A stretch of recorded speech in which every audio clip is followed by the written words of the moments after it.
artinya selama kebijakan DHE ini diberlakukan sebelum akhirnya disesuaikan menjadi 12 bulan ini, Anda sudah melihat ada permintaan hedging yang juga naik dari nasabah-nasabah terutama yang bergerak di bidang ekspor ini.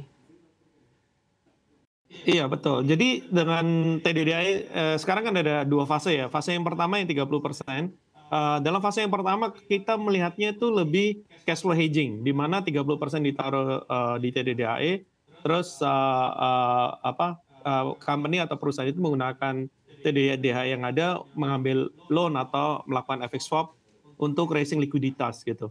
Tetapi dengan diterapkannya 100%, sehingga kami melihatnya ada kecenderungan untuk penjualan dolar gitu, karena dengan ditaruh 100% di lock selama setahun, kemungkinan akan lebih menguntungkan kalau di-convert ke rupiah, tapi rupiah itu bisa dipakai untuk kegiatan operasional lainnya, bahkan untuk investasi dengan yield yang lebih tinggi.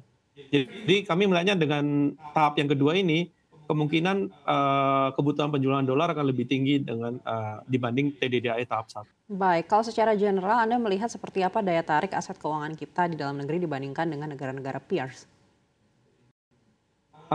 Ya, kalau secara spread suku bunga mungkin kita sekarang on the low side ya dibanding dengan maksudnya spread 10 years US Treasury dengan 10 years IDR bond kita. Tapi secara ownership kelihatannya bahwa ownership foreign kita cukup rendah, sehingga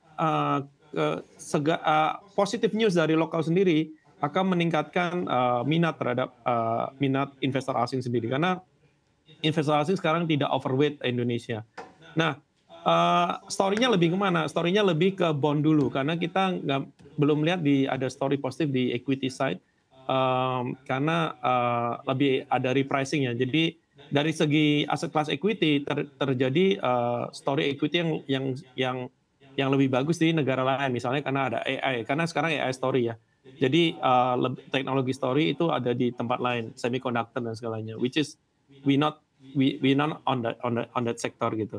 Nah, tetapi di bond sendiri yield kita memang cukup atraktif, dan kalau secara outright atau secara basis. Jadi basis itu kalau di hedge dengan produk hedging ya, one year FX swap dan segalanya, itu investor asing masih dapat spread yang cukup menarik gitu. Sehingga kita melihat bahwa daya tarik aset dalam local currency kita itu lebih dalam segi bond atau lebih dari SRBI bill sendiri dibanding equity side-nya. Baik, sebelumnya kita melihat juga sudah ada dana asing yang masuk ke pasar SBN begitu. Tapi di sisi lain kita lihat juga SBN sempat yield-nya ini di atas 7%. Anda lihat seperti apa proyeksi untuk yield SBN tenor 10 tahun ini hingga kuartal 1 2025? Iya, kami sih melihatnya mungkin akan tergantung oleh BI rate cut itu sendiri proyeksinya, dan tergantung oleh 10 years US Treasury. Tapi untuk level sekarang kami masih melihat 20 basis point room to go lower, dan kami sih melihatnya 6.65 gitu. I think is quite rich ya gitu. Mungkin kita akan hovering di situ sampai sama top line-nya di 6.9. Baik, So I think we going to play this range ya. Yeah. Baik, Pak Roni, di sisi lain kita tahu US ini mungkin juga tengah bersiap untuk program-program Trump yang membutuhkan banyak pendanaan dan mengeluarkan banyak US Treasury. China di sisi lain kita juga tahu sedang berusaha menarik dana dari global juga untuk bisa membangkitkan perekonomiannya. Apakah yield SBN kita mungkin akan juga melonjak dalam waktu dekat secara signifikan apabila ternyata dua negara raksasa ini juga berlomba-lomba untuk menarik dana dari asing?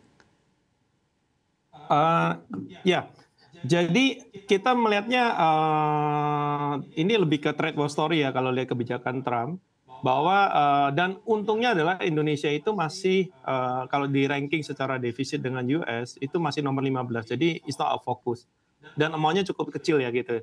Jadi dengan kebijakan Trump yang baru itu akan impact ke negara-negara yang big komponen. Kita lihatnya Eropa sih, karena kalau reciprocal tarif itu Eropa yang sekarang akan terimpact lebih besar gitu. Nah, posisi Indonesia sendiri gimana gitu kan?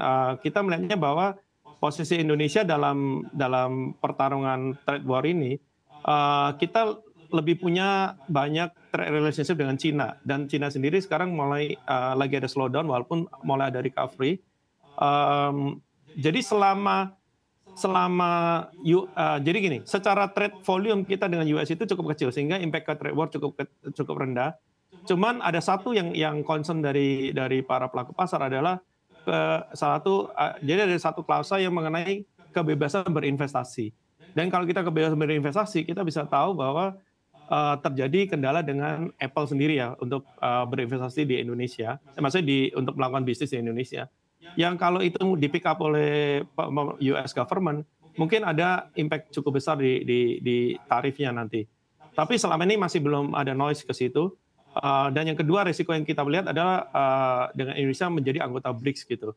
Karena waktu itu Trump sempat komen bahwa kalau BRICS do something with us, then we going to tariff you penalize with tariff.